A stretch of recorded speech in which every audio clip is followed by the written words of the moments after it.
Last July, Asiana Airlines Flight 214 left Seoul bound for San Francisco, but crashed in the final moments of the flight. Two teenagers from China died in the crash, and a third died after she was run over by rescue vehicles on the runway. After a nearly year-long investigation, the U.S. National Transportation Safety Board has determined what caused the crash. CCTV's Jim Spellman joins us from the newsroom with more. And Jim, pilot error was suspected from the very beginning, but what did the NTSB determine?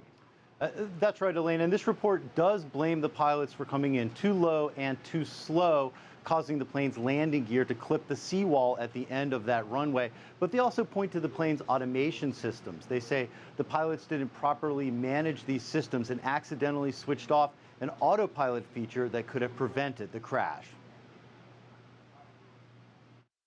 The Boeing 777 is one of the most sophisticated and automated aircraft in service. Automation has unquestionably made aviation safer and more efficient. But the more complex automation becomes, the more challenging it is to ensure that the pilots adequately understand it. In this instance, the flight crew over-relied on automated systems that they did not fully understand. As a result, they flew the aircraft too low and too slow and collided with the seawall at the end of the runway.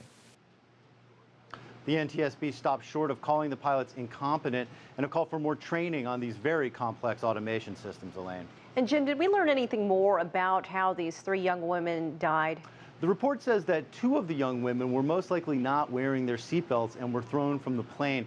One of these women survived the crash, but as you mentioned, was later run over twice by rescue vehicles. The NTSB blames a lack of communication amongst the various fire departments and emergency services that responded. They recommend airports better coordinate with surrounding agencies in the future. Remember, agencies came from all over the San Francisco area, and they were able to triage about 300 victims in a very short period of time and get them away from that airplane. So they do praise the actions of many of these first responders, but say they just need to coordinate these things better in the future to avoid such a tragedy, Elaine. All right, Jim Spellman in the newsroom. Thanks.